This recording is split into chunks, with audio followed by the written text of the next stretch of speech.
40 წლის მებრძოლი ბაჩო ბულისკირია წუხელ გვიან ღამით ჩამოასვენეს უკრაინიდან. ის საკუთარ სოფელში ინგირში არის დასვენებული და სამოქალაქო პანაშვიდები დღესდილიდან მიმდინარეობს. ადგილზე შეკრებილები არიან როგორც მისი თანამებრძოლები, ასევე მეგობრები. მაყურებელს შევახსენებ, რომ 11 თებერვალს გარდაიცვალა ბაჩო ბულისკირია დონეცკის ოლქში. ოჯახის წევრები კი ჩვენთან საუბრისას ადასტურებენ ინფორმაციას, რომ ის სავარაუდოდ გულის შეტევით გარდაიცვალა.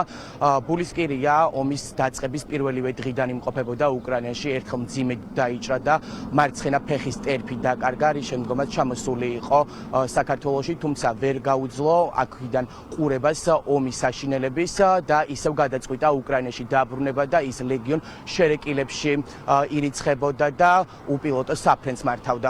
როგორც კი გაიგო, რომ უკრაინაში იწყებოდა საბრძოლო სიტუაცია, ეგრევე გაიმგზავრა უკრაინაში. აი იმ დღიდან გარდაცვალებამდე იყო იქ. დაიჭრა კიდევაც უკრაინაში, ცალი ფეხის ტერფი დაკარგა მან, მაგრამ აი ის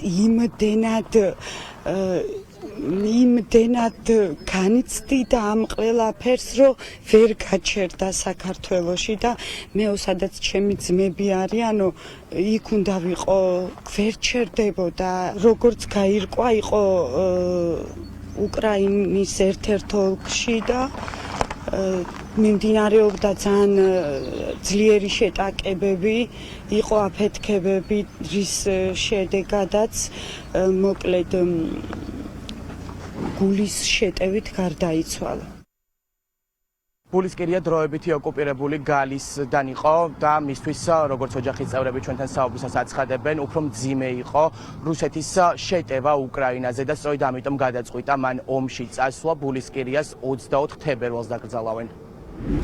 ეს იყო დავით სორდია. ამ წუთებში პროტესტია ველის